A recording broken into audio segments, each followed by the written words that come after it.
3 years later, constantly dialing it in, constantly learning, constantly adjusting. So it's a lifestyle.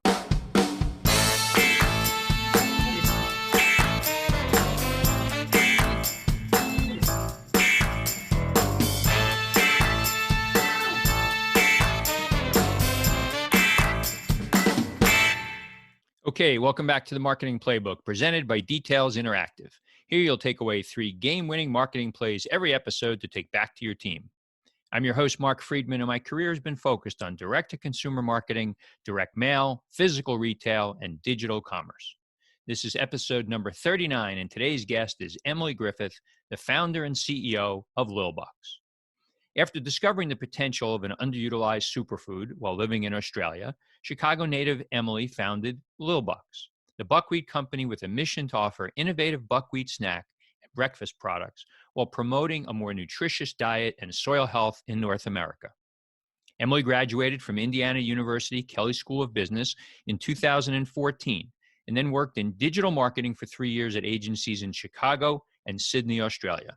She then ran her own marketing and graphic design business for 2 years before transitioning to Lilbox full-time. Emily loves travel, adventure sports, smoothie bowls, and Cocker Spaniels. Before we get started, a quick thank you as always to Max Brandstetter of the Wow Business Growth Podcast for producing this episode.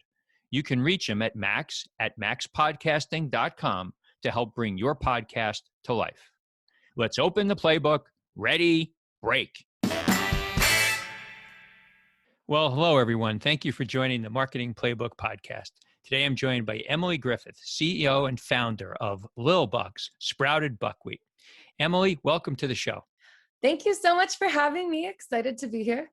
Well, thanks for doing the show. And as you and I chatted before we got started, I feel like I know you for such a long time because you did a podcast where I first heard of your business and of you with a friend of mine who helps me with this podcast. His name is Max Brandstetter, and you were a guest of his, and your story stuck with me. And so I'm glad that you were willing to do the show with me. Yeah, it's full circle since that was my first podcast ever recorded. So pretty cool that you enjoyed it. And now I'm here. Yeah, that's great. So, we like to get these shows started, give the audience a little background on, who the guest is. Is there anything that you kind of think about yourself as being a little remarkable? One of the things I think really helps me in being an entrepreneur and has kind of formed my career is kind of being a Renaissance person in a way, really good at a lot of different things, but not excellent or great at one particular thing, which I found challenging when I was pursuing the corporate marketing route and was like, well, I'm also a pretty decent graphic designer and I can do websites and I'm interested in the strategy and the analytics and the social media strategy and like actually executing it and leading and account management, like, the list goes on.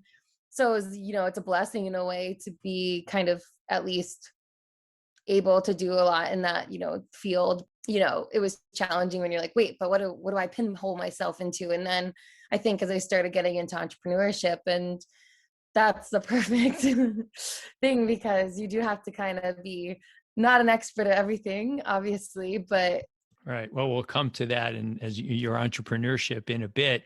Talk about, you graduated from Indiana Kelley School, which is where I guess you met Max. And then what were you studying? Anything in specific there? Yeah, actually, I was studying marketing and graphic design. Majored in marketing in the business school and then supported that with taking graphic design classes, and minored in that. So kind of funny, rarely one of those people who actually pursued what my degree was in after college. And your first job out of school was for a company called Burson Marsteller. I've heard of them, don't know them well. Tell us about what your first role was. Yeah, so I joined a digital marketing branch of Burson Marsteller. It's a major PR agency that's been around for a few decades. They're really known for pretty big in crisis response and corporate social responsibility. So, was on the team when they were working with Chipotle on E. coli problems. My big account was Hormel Foods for most of the years. I mean, it's kind of wild. 3 years of big food with Hormel, working on everything from social media strategy and the brand side to crisis management, monitoring for different things like food safety across all their brands and recalls and things about the meat industry. There's a lot of controversy online there, working on their corporate social responsibility team and helping them form and communicate all of their goals, mostly related to sustainability. So it was a really interesting way to learn about different aspects of a major corporation that way. I worked on tons of different accounts, Bank of America, even Four Loko. So it was really fun, kind of a way to dip your toes and learn a lot about different types of businesses really quickly, but spent most of my time. Hormel Foods was the biggest client for sure. Before I get into some of your travel and some of your other stuff, you talked a little bit about sustainable products, sustainable food. What does sustainability mean as it relates to the food industry? Yeah, I think it's a few things. I mean, obviously, I think where it starts is sustainable sourcing. For us, I mean, with Lil Bucks, we make breakfast and snacking products out of sprouted buckwheat. Where we source the buckwheat from is big, being closer to home, reducing your carbon footprint and how far ingredients are traveling.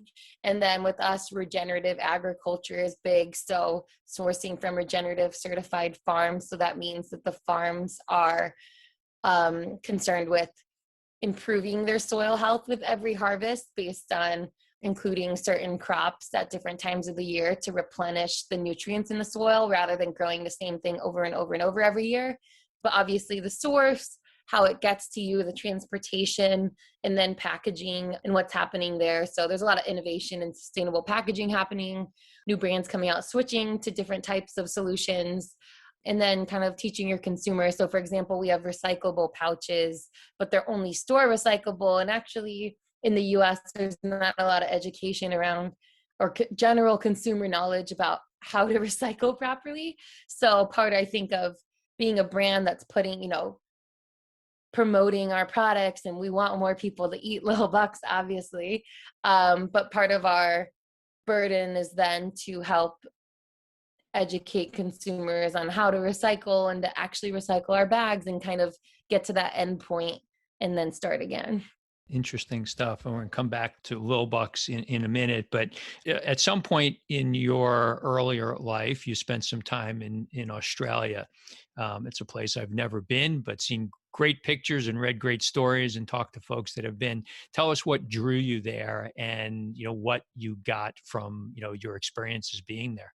Yeah, Australia's certainly given me a lot. I feel like I grew up a lot in the time I spent in Australia, but when I was in school, I got a scholarship to go spend a semester anywhere in the world that had a business program that worked with Indiana's business school. And so I immediately, being from, grew up in Chicago suburb and then northern Indiana, and I'd always been California dreaming ever since, want to learn how to surf and live somewhere warm and by the beach. I was always fascinated by that.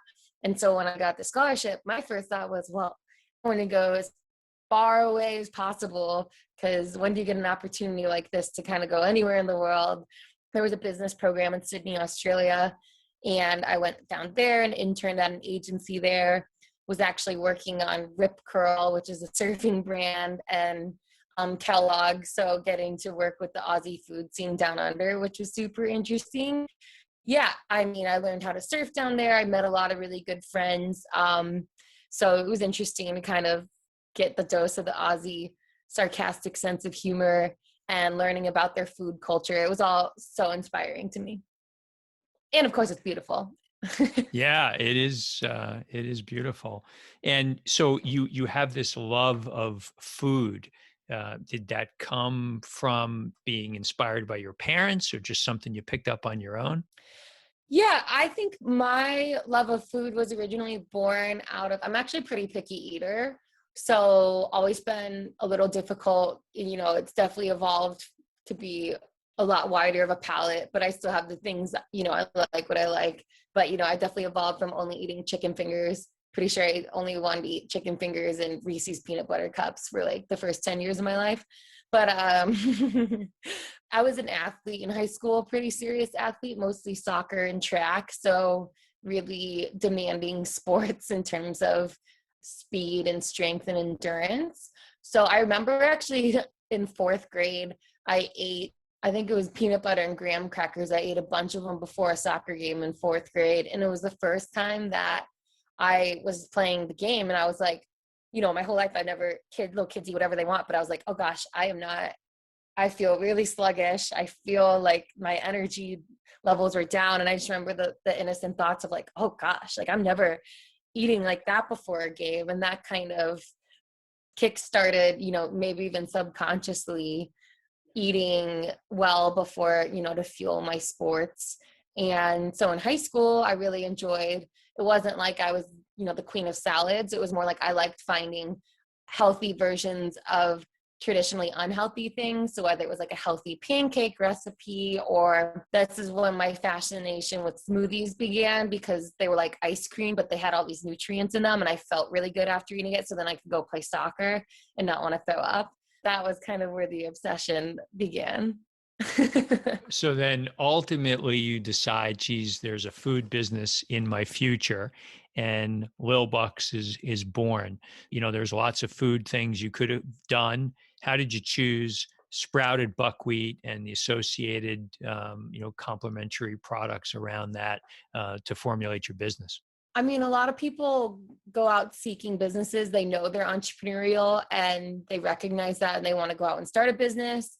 I mean, even when I was a kid in a Chicago suburb, we literally came up with different food mixtures and would like sell them. Like we did kapukis, which were cupcake cookies, and we mixed together different sodas. I didn't even like soda, and would go on the street and have like special lemonade stands. Clearly kind of my professional makeup and what I'm good at and how I work is helpful for being an entrepreneur. So all the signs, the writing was on the wall, but I didn't see that.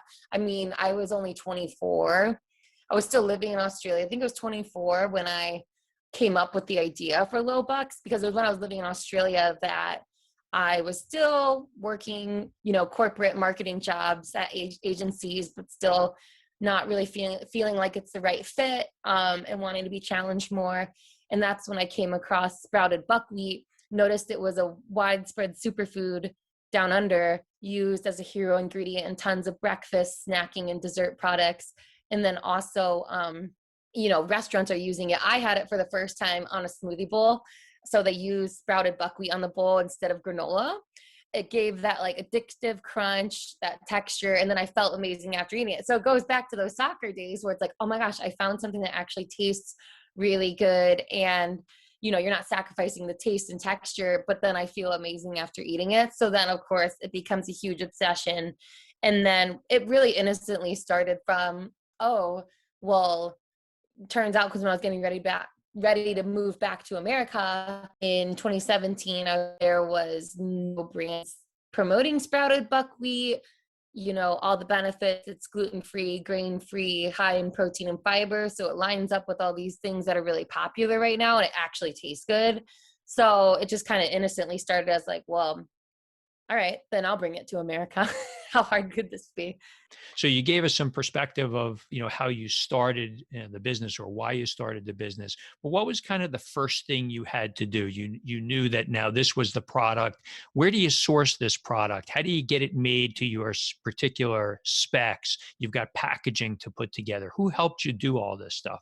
Yeah, for me, it was really a learn by doing process. I'm very much a learn by doing rather than make a plan and then execute. You probably get some things done faster and learn quickly, but in other ways, there's been many logistical challenges I ran into because I didn't have a plan in place or didn't know what I was doing. But alas, it's the path I took. So for me, it started, with packaging. That was the first thing. I was still in Australia when I had this idea. I was getting ready to move back to the US, but I already had the idea. So as a graphic designer, I was already working on the brand and the packaging. So of course, I have all the fun stuff in my mind, what the fun stuff is ready to go. And then I moved back to the US and I'm like, great, now I got to figure out like actually how to make this product and the ingredient sourcing and the operations and logistics, which was definitely more of a learning curve for me, where I have all those strengths in marketing communications. There's certainly some weak points I discovered in operations and logistics. Yeah, with sourcing, but I actually love the way it happened. I was just looking up, I didn't know how food sourcing in the food industry worked. So I started Googling organic buckwheat farmers in Illinois because I moved back to Chicago. So I started with Illinois and then moved on to the Midwest. And I'm on these really, really old HTML websites, all text only, random directories of organic farmers in the Midwest. And I would find anyone who listed buckwheat and I would end up calling them. It would be their homes because I'm calling farmers in their homes. They're answering and we get to talking about buckwheat and I'm like, hey, I'm interested in building this buckwheat product, blah, blah, blah. Then I'm starting to learn how it works. Like generally the buckwheat has to get milled and I would buy it from a mill. But at the same time, I'm having these conversations with the source and hearing their perspective on buckwheat. And many of them said they're like, oh, I would love to grow more buckwheat because it's really great for my soil health. But, there's just not a demand for it, or I've had a hard time finding people who will buy it or being able to produce it profitably. So sometimes I just grow it on my farm to improve soil health, but at a loss. So I was like, oh my gosh, it's so interesting. And then doing more research, I was like, okay, so buckwheat's really great for soil health and plays a part in this regenerative agriculture. So again, I go back to the farmers and I'm like, all right, well, I'll create demand for you. Fast forward 3 years, we actually just contracted our first regenerative sort of certified field of buckwheat. So that's really exciting to be able to stay true to that word. But yeah, then I started, got my buckwheat source. That was obviously the biggest thing since our products are very much based in buckwheat. And then we started making it out of a shared commercial kitchen. And by we, I mean me. So when I moved back, I was freelancing marketing for some small and medium businesses, mostly in food and wellness. So that worked out. But I was freelancing during the day, more than full time, making little bucks in a shared commercial kitchen at night. And then starting to try to sell it on weekends at fitness festivals and markets. So it was pretty crazy, but that's how we got started. And when you look at today where you're selling, so come back a little bit to some of the marketing and things that you're doing. Your website is great, colorful. The packaging is really interesting as well. But talk a little bit about where you're selling your product today. Yeah, so we are taking an omni-channel approach. I think as a food brand, groceries are one of those things that still some people want to buy on shelf. Of course, we saw a big shift in 2020. So last year, we were about 50% online sales between our website and Amazon and 50% wholesale. So that'd be customers like Whole Foods, Marno's, which is a good chain in Chicagoland. So you talked about Whole Foods selling in the Midwest, opportunities to sell more nationally for you, do you believe? Yeah, so we started our presence, of course, in the Midwest where we're from. So Chicagoland, Whole Foods, Michigan, Indiana, Ohio, Minnesota, Wisconsin, Illinois, of course. So we've started expanding our footprint there with other chains and independent stores. Natural food stores are obviously a big champion for us. And then we actually just expanded distribution in Southern California and Northern California, which are both pretty dense regions, especially with natural food accounts and natural retail. So that's been really exciting. We're in a few chains in Los Angeles and starting to expand and pitch more accounts. And then the plan is after this year to go more nationally with retail, East Coast, Pacific Northwest, and the South. So well, it sounds like you've got a good trajectory. One of the nice parts about having a direct to consumer, an online business, is you get to have some direct conversation, with your customers. A little bit different than if you're selling through a Whole Foods. What have you been able to gain? What kind of information have you been able to gain from a rebuy rate perspective of people that are buying online? That's been a really good metric for us, especially online, because it's harder to tell in retail exactly who's buying again. Obviously, we're just tracking, is our velocity, how many units we're selling per store per week going up over time, because then we're just assuming that people are rebuying while we bring in more customers to the Little Bucks family. But online, we can directly assess it. So we just look at reorder rate, percentage of customers reordering, how can we get that to go up? And then we're actually working on setting up more automations now on bringing back customers that maybe haven't ordered in 3-6 months. What's our plan to get them to come back, and testing different motivations to get them to come back. Yeah. And you also offer a subscription model online, right? Yeah, so the ultimate goal is, I'm really excited, and I now have a team to help support these dreams and visions I have. But for direct to consumer, obviously that's a huge opportunity for us. Specialty diets like paleo, gluten-free, grain-free, high protein, superfood, all these things we fall under. Direct to consumer is a huge opportunity for that. So we're really excited to build out our marketing funnels there. And ultimate goal is to lead to that subscription. So, actually, since we talked, late last night, we've been pushing some website updates live. So really simplifying our landing pages.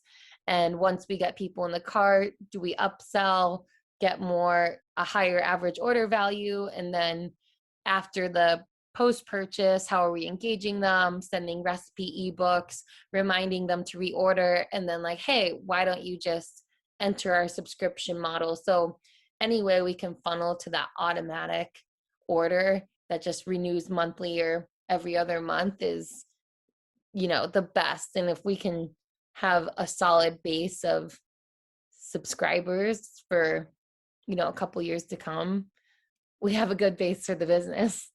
You mentioned your team. So talk a little bit about your team. This is no longer the Emily show, right? Yeah, I'm grateful for that. It was the Emily show for a long time, and it was really hard once we started getting bigger, and especially managing a lot of the pandemic pivots on my own and with the help of our advisors, of course. But now we do have a marketing manager brought over from another national granola brand. So she's really focused on leading general brand building activities, but also her North Star is taking care of our retail accounts. We kind of call it a marketing playbook for every account we open, whether it's an independent store or something like a Whole Foods, which would obviously have a little more customization. But there is a checklist of like 14 things. Like, have we done all these things? Are we looping back every 2 or 3 months to see how things are going? We're tracking velocities at each store. So her big thing is just making sure general velocities always, at a good place and going up. We want to be in the top third of our categories. Because the only way, now we do have a good retail footprint. While it's not national, the only way you go national is if or the easiest way to go national is just proving out really strong, solid numbers and a really good business in a couple regions, and then take that national. So our marketing manager has been really amazing for that. And then we also have a community manager, which traditionally, I think, at least because I come from the digital marketing world, I always thought of as a social media manager. But I'm really thinking about it beyond that. This person started part-time, but we're now bringing on full-time as the pandemic is easing. So this community manager is not only the digital and social media and building, kind of that front line of that direct relationship with our customers, email marketing, but it's also field marketing. So starting to be at events, work with influencers, kind of building that whole community of people around our business. Kind of have the retail marketing manager, our community manager, both are focused on some brand building activities, but have their own specific KPIs. And then I'm leading up a lot of just the sales of getting stuff in the pipeline for our retail marketing manager. And then the direct to consumer marketing manager and I are kind of working on together. I, of course, have a background in D2C, so that's helpful. Yeah, the website is great. I think a lot of the engagement that you have, from a social perspective is quite good. I've really enjoyed spending time on it. How do you think about pricing? Generally speaking, in the food business, there's always some kind of a promotion going on. Mm-hmm. You sell on Amazon, which is, a highly promotional kind of a vehicle. How do you think about, the different channels that you're selling in and trying to maintain as much margin as you can? Yeah, that's always tricky per channel, but fortunately we were setting the price for sprouted buckwheat, and I purposefully knew, I looked at the category and what we're competing against. What are people, even though sprouted buckwheat in a way is kind of an incremental add to people's pantries, because once they try it, it's totally new, different thing that, you just add to your routine. But you still have to think about it in a way of, okay, if they're quote unquote hiring little bucks into their shopping cart, what are they firing? So I really assumed that was granola, because the most common way to eat little bucks is like a granola. So on smoothies, oatmeal, yogurt.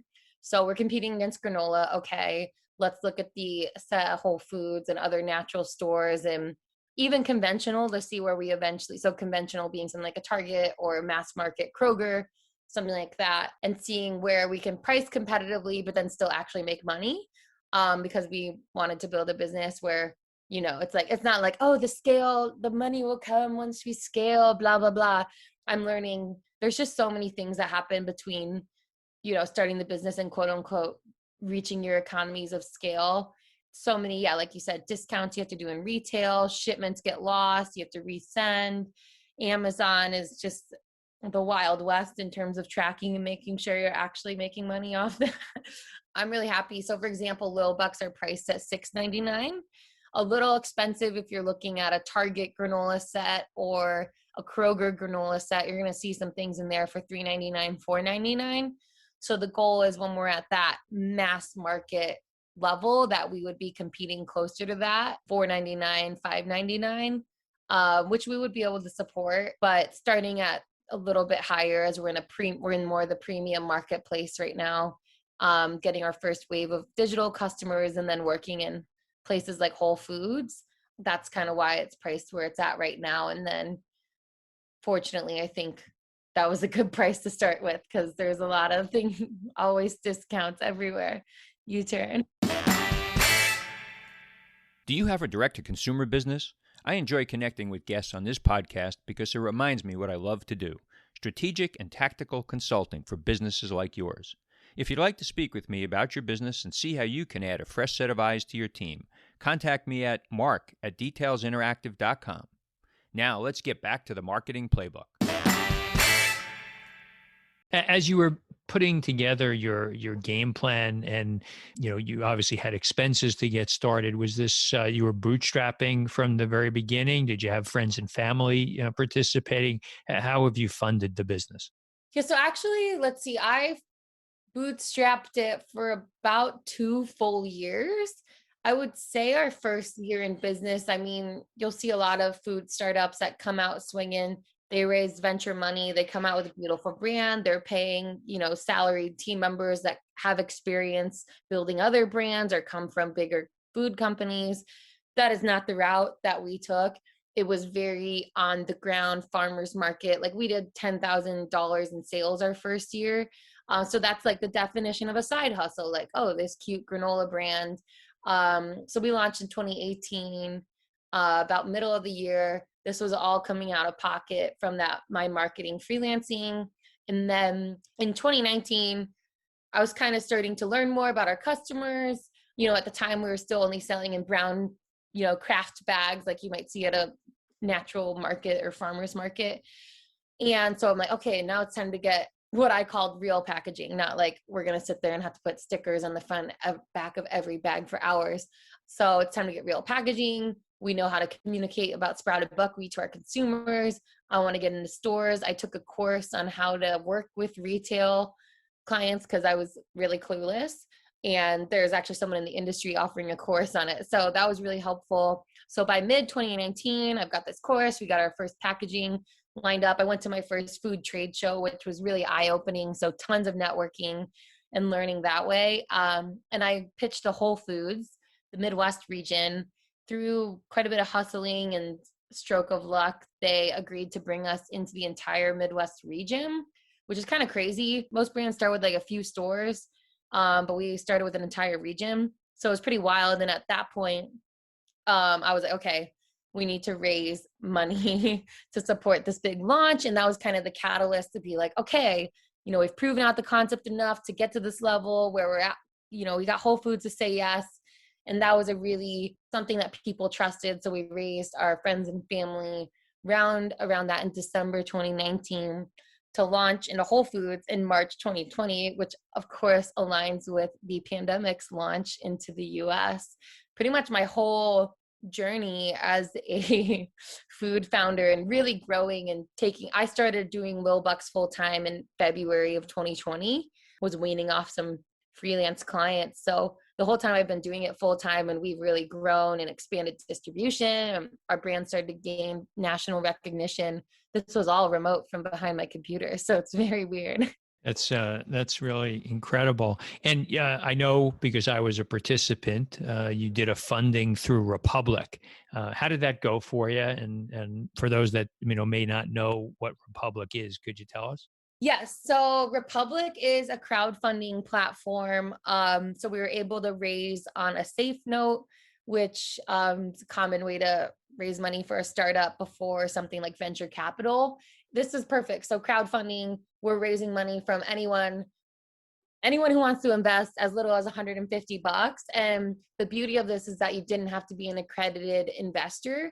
So there's certain parameters that restrict most people from investing into early stage startups. It's meant to protect people, but there's a lot of people that have money they want to invest in a business they really believe in and take their chance on that big dream. This is going to be the next big success, the next Uber or whatever, or in the food industry, the next RX bar. I got, through 2020, of course, we launched into Whole Foods, and probably the worst month to historically launch anything into a grocery store. Pretty wild ride, trying to continue fundraising to get to that next level, all from behind the screen. So it was a really hard year from that perspective to keep kind of every day, dig deep and keep going. Around October of 2020 is when I first learned about crowdfunding with Republic. And that's the platform I ultimately chose to raise on. It just seemed like a no-brainer to me. We had such a passionate community on social media and our email, and fans that really believe in this extremely unique food product that we're bringing to them. I was like, I think this is kind of like throwing the Hail Mary. It's a lot of work, and there's investment on the business's end involved in putting on the campaign, like, tons of work. Most people pay for a video. I, of course, made it on iMovie. You have to hire lawyers for the paperwork and, external accounting firm to review all your financials. So there's a bit of the risk, and hopefully people want to invest. Input pays off. And, my hunch was correct that my community really did want to get involved at a deeper level with Lil Bucks. And we were able to raise $155,000 on the platform, which also gave us a lot of attention with investors.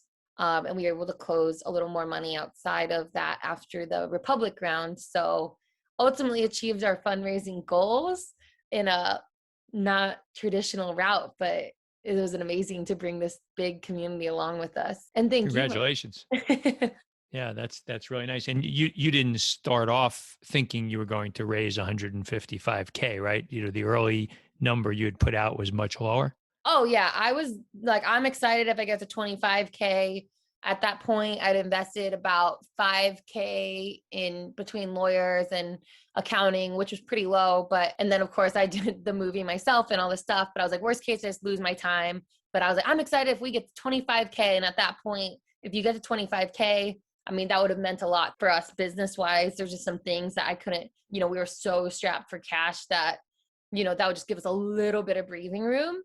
And then on top of that, if you get to 25K on the Republic platform, they start to do some marketing for you. So they put $2,000 behind an advertising campaign.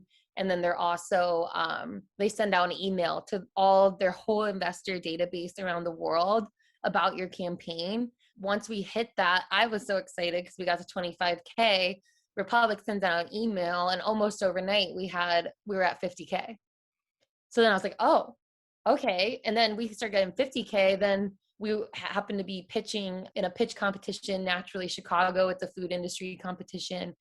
So word's getting out like, oh, Lil Bucks actually is raising some money on this platform. This is really interesting. And it was one of the earlier food brands to do it on that platform.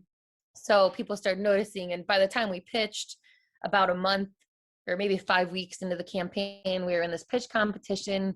I remember we were at 88,000. So I was able to say that in the pitch competition, which I really think sparked more interest in, oh, a lot of people are getting behind this.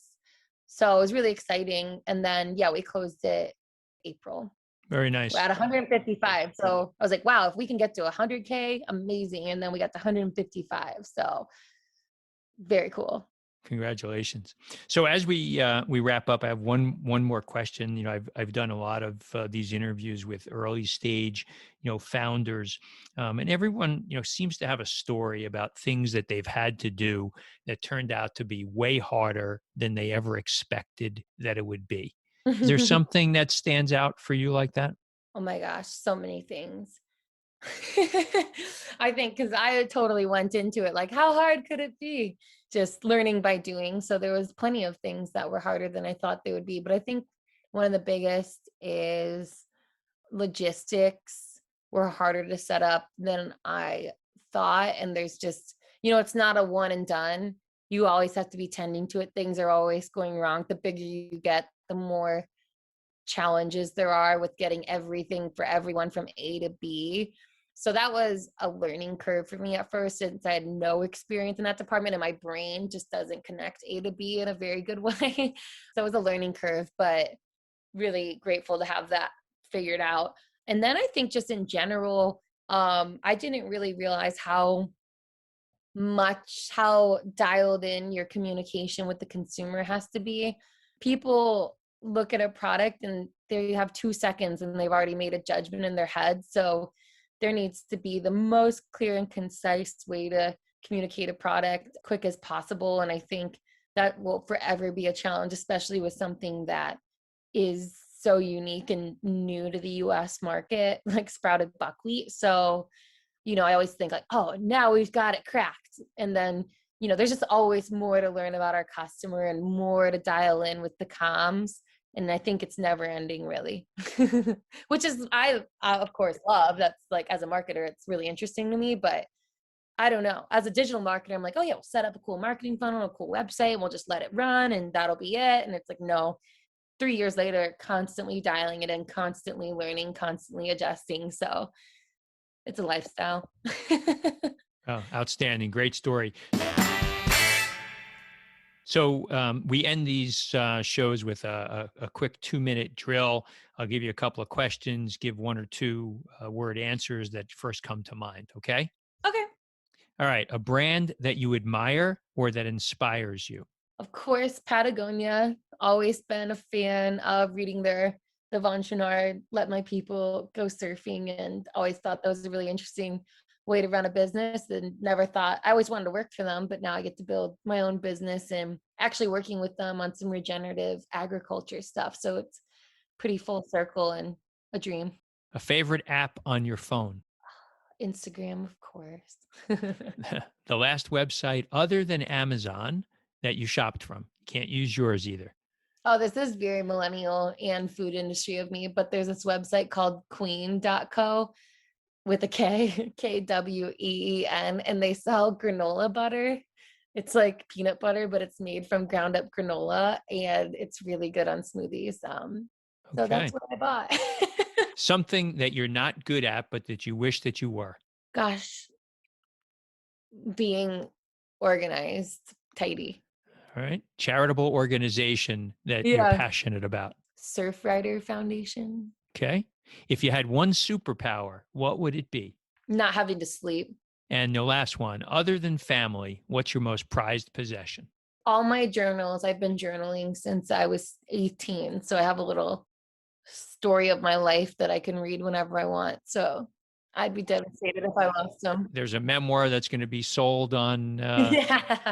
Yeah, maybe.